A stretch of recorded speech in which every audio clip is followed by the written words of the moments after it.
Holy moly, it's cold out here, you guys. We're going down to 27 tonight. Let's hurry up and get in this greenhouse. Ooh, feels much better in here. Hey guys, good to see you again on Grassroots Gardening. I thought we'd take a little jungle greenhouse tour. I got something really cool I want to show you in a minute. We'll just check on all of our plants out here. Y'all saw me throwing some wood in the Crown Royal stove. There we go. And I was going to show you how we heat this greenhouse real quick. Very similar to how I heat the greenhouse at home. What happens, that big furnace out there has got a big water tank at the top. And we heat the water and we pump it through. This is actually refurbished, or I guess you could say recycled AC unit.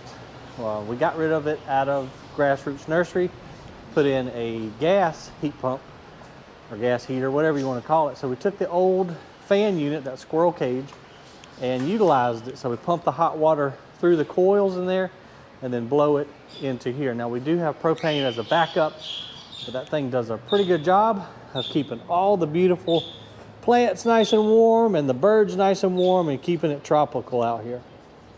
The other cool thing about it is all the wood that we burn in that stove comes from the landfill. So it's all discarded wood. So, you know, if we don't make mulch out of it, then we chop it. Her dad and Jesus, they're my main wood splitters. That's Dad's passion, is just splitting wood. So he splits all the wood up. We bring it down here, and that's our heat source for this greenhouse as well as the other big greenhouse. So kind of doing something beneficial with an otherwise wasted product. We try to keep it around 70, 75 in here during the day. And this greenhouse is pretty heavily shaded because everything out here is mostly house plants, so just bright, indirect light. So the sun does help out some, but we burn a good bit of wood, but that saved us a ton of money on gas just keeping this place warm. Works out really well. Right, Bertle? You staying nice and warm today, buddy? Got your feathers all puffed out. Got you plenty of food in there. A couple customers came in to tell you hello just a little while ago. You doing all right today? You're not going to talk per usual? Of course you're not. Y'all, check out how big this ficus tree has gotten. We're going to have to do something with it very soon because we don't have much time before the fan blades start getting after it. It looks like they might have already did. The girls might have already spun this thing around, but super cool tree. I got this down in Tampa probably 2 years ago. Roots are absolutely coming out of the pot. I don't know what we're going to do with it. We need to throw it in a bigger pot. However, I don't want to promote too much growth because look at this thing already. It's got like a 15-foot spread out here in the greenhouse. It's absolutely huge. Cool aerial roots hanging down off of it. Beautiful, beautiful tree. And y'all, I'm gonna go ahead and apologize to you. Y'all gave me some really good ideas for this wall. But man, it's just, life's been crazy. All the businesses are going off and we've just been so daggone busy. I haven't had time, but we will get out here hopefully in January. We're just going into December now because I really want my creek back running. It looks kind of gross. I want to get it back running, get my waterfall back to flowing, and get back on this project. So I'm going to put that up in a higher category on my to-do list. We'll walk over and say, hey to Miss Scarlett, you playing with your little toy there, babe? How are you today? You're not going to talk either, I already know it. You're looking pretty today. Yeah. What do you think? Sure, you better be glad you're in here versus outside because it is cold today, darling. And then Larry wants to say hey to you guys. Can you show us your wings? Can you do something for all of your viewers and your fans out there? I'll grab your foot. I'll grab your toe. Hey, buddy. You doing all right today? You just chilling out? Okay, enough messing around with the birds. Other than, in a minute, I will take y'all into our little bird cage enclosure here and show you some of our new friends. But right now what I want to show you, check this out. I know I showed y'all this in a video a few weeks ago, but look at our awesome banana flower. Isn't that cool? And so I had to do a little bit of research, and it looks like that our bananas are forming. The thing that I was worried about, and this is the first banana that I've had actually go to fruit, but I was worried. I was like, well, it's winter, there's no pollinators, you know, are we going to get fruit? And we will, because bananas are what's called, I'm going to throw a big word at y'all, parthenocarpic. So they can produce fruit without being pollinated. So what I read and what I'm going to try to show you guys is hopefully correct, but if any of y'all have grown bananas before, then feel free to correct me if I'm wrong, but the male flowers come out first. So I'm assuming that's going to be these guys up here. And then these ones that are swelling up some and starting to look like bananas are the females, and they will make the fruit regardless if they get any of the pollen from the male flowers. So it's so cool. They make a bunch of nectar, and that's what the fruit bats, you know, in their native habitats, the fruit bats will come and drink the nectar, and they're the ones actually doing the pollination. So we're still going to get fruit, hopefully, and it does look like they're starting to form. We'll still get fruit, but I guess, you know, the seeds just won't be viable because they didn't get pollinated. But I am super excited to be able to get some fruit. This is a 1,000 fingers banana, and I'll be honest with you, I thought that the bananas came out of the stalk on this particular banana plant, but after doing a little bit of research, they do not. They do just like a regular Musa banana, and they come off of a flower stalk, but they're only about 1.5 inches long, so they're little bitty old fruits.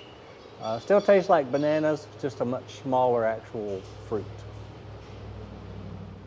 Now, I was watching another video on somebody growing bananas, and they were talking about a flag leaf coming out, you know, right before the flower. And so I guess that's what this would be right here, is a flag leaf. It's just kind of a dwarf, immature leaf, and then you can see our banana fruit stalk is coming out of that. It just hangs down, and this thing will just keep going down and down and down, just with rows and rows and rows of bananas until it decides, I guess, it's got enough fruit sets on it, and then it'll just quit producing little bananas. But isn't that so awesome, man? I'm so excited to try one of these guys.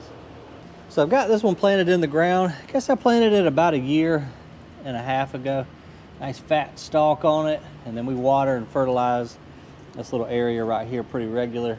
Got a big pink princess growing up the wall there, and then this guy is a variegated pink lemon, and he is not liking the shade that is being cast off by this giant banana. But look at the size of some of these leaves, y'all. It is incredible. Let me back up a little bit here so you can see. That one probably 7 feet long, that one leaf right there. But I just love the tropical vibe that this banana tree is providing out here in our jungle greenhouse. Just looks so freaking cool. And you know, I would assume since they're such a small fruit that they'll be ready, you know, ripe here real soon. So hopefully we'll get to try one soon. Let's go into the little bird cage now. Let me show you guys some little zebra finches. Lady had evidently too many of them and wanted to get rid of some. So I was like, sure, if you bring them, we'll take them. So we're gonna go inside the cage now and check those little guys out. All right, nobody fly out, okay? Everybody behave. Hey, Sandy. This is Sandy the cockatiel. And we'll try to get this door closed quietly so nobody flies away. But there's our zebra finches up there. Aren't they beautiful? They make the coolest little noise. Let me see how close I can get y'all to them without them freaking out. Not very close. So hopefully y'all can see their cool markings, but they are not liking the camera right now. And then we had a lady also bring us this green parakeet right here. I'm not sure if it's a male or a female. We already had one. We had that blue one right there. So hopefully they get along, and maybe we got a male and a female.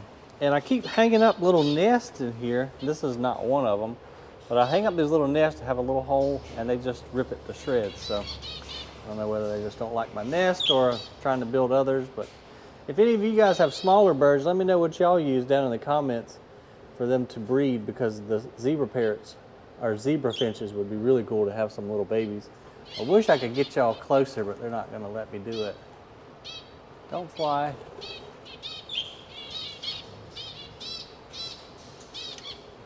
Oh, and I see somebody out here has hung up a little different kind of nest right up there. So maybe they'll use that one and have us some have us some little babies, but they just have their little, I think it's cuddle bone out here, water dishes, their mirror so they can check their hair in the morning, and then of course our other food bowls, and we even brought in a little bird bath so they can take a bath.